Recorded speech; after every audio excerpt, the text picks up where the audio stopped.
Because, you know, I'm hoping Sean Duffy wins so we can just bring his dress code to Congress. Wear that every day, that'd be great.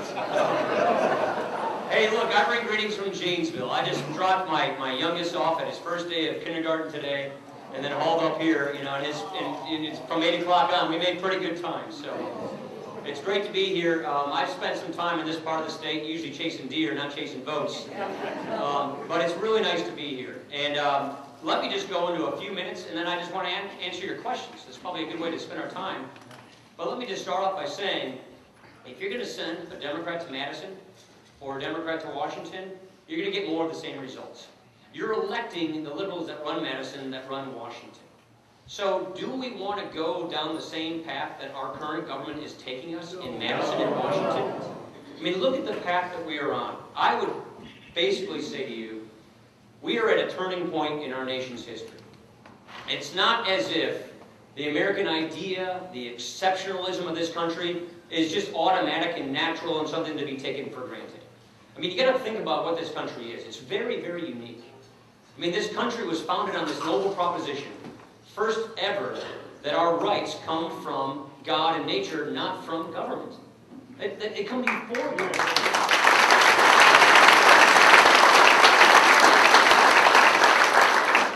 That idea is offensive to many people in government these days.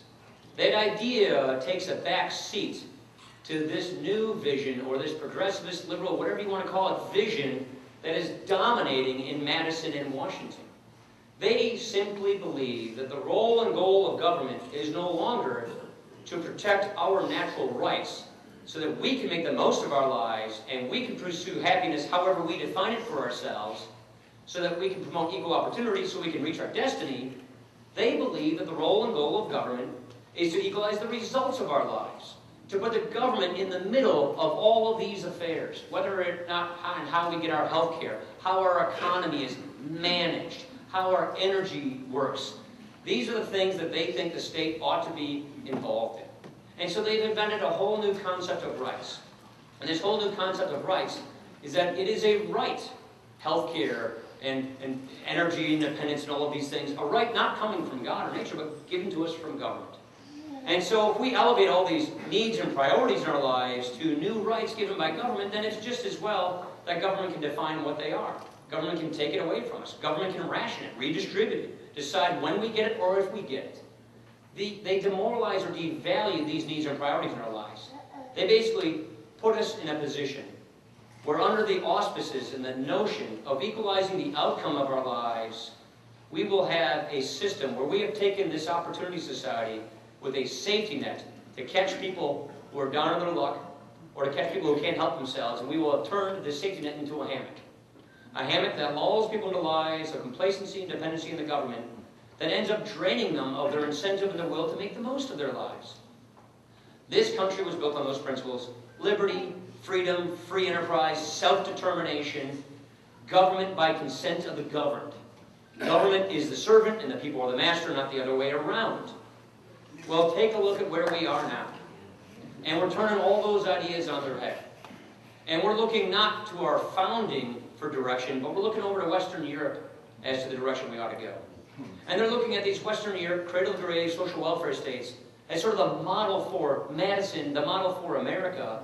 And they're basically saying that's the direction we want to go, where we sort of elect a whole class of elites in government, and they micromanage our affairs. They determine all of this. Well, here's the problem. It doesn't work.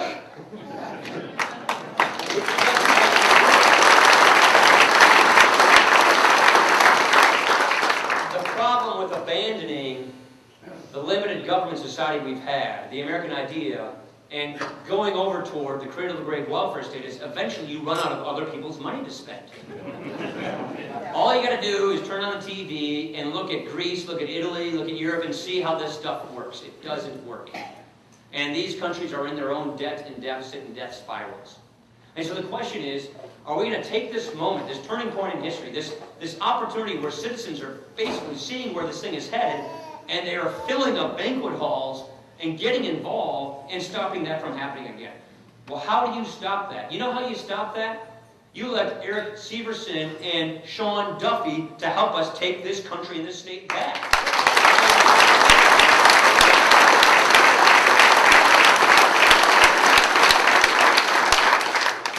I have never seen before citizens getting up and getting involved and trying to take this system back. We need people with guts in politics. There are two kinds of people in politics. I've seen it. There are people who want to be somebody, and then there are people who want to do something. And the beers sort of dominate the system, in both parties for that matter, often.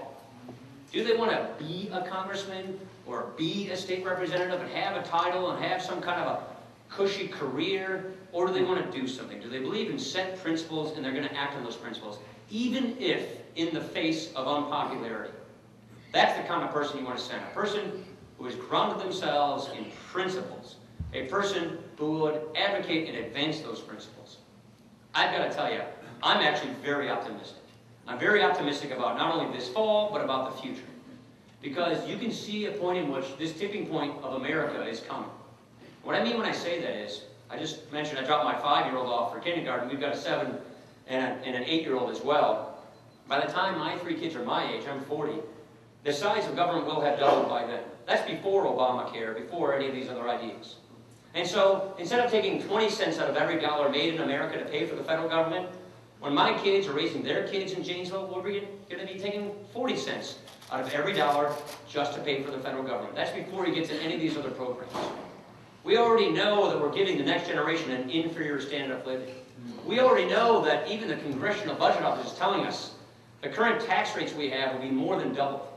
Middle-income taxpayers are scheduled to have a 66% tax bracket, and the higher income, which is the small businesses, goes to 88%, according to the Congressional Budget Office.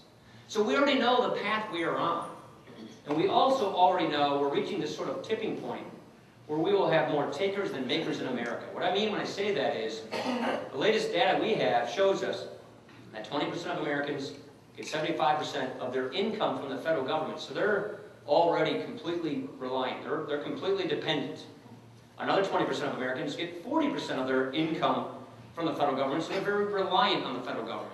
A full 60% of Americans today, according to the Tax Foundation, get 60% of Americans get more money from the federal government than they pay back in federal taxes. So we're reaching this point where we have more takers than makers in America. And if that goes any farther, much longer, then it will be very difficult to get this country back. We will become that social democracy, that cradle-to-grave welfare state, and then we will have the Greek kind of austerity programs that will be inflicted upon our economy, where you're hitting pensions for current retirees, putting taxes on your economy and slowing it down, and managing expectations for the future, and demoralizing the young. We don't have to go down that path. And I think people in this country get that. They know that. And the good news is most people in America don't want to be a taker. They want to be America. They want to be a maker. They know that this country was built on hard work, on producing, on achieving, on reaping the rewards and the fruits of your labor, and they want their kids to be better off and do even more of the same. And so that's kind of the tipping point, I would simply say, where we are. And we all realize this. If you just look at the numbers, the data, the stats, and the trajectory of this country, we see the path before us. But what we've been able to prove, data-driven, statistically, with legislation, is that it is not too late to get this country back. It is not too late. That's what the roadmap is all about. It's all about showing that America can get itself back. That we can have that opportunity society with that reliable safety net and have a prosperous, growing economy that creates jobs and places the individual in its rightful place as the nucleus of our economy and society, not the government. We can reclaim those founding principles. And there's only one way to do it. Change the people running government right now. Change our representatives. And elect our citizens.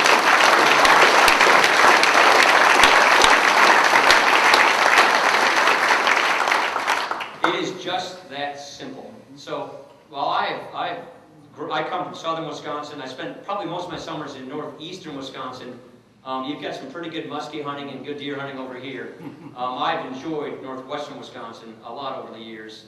Good duck hunting over here too, I might admit. But I just want to thank you for having me here today. But I want to thank you more importantly for helping Erik, not for what you've already done and what you're doing here today, but for what you're about to do, and for helping Sean help us take back Madison and Washington. With that, I just want to say thank you.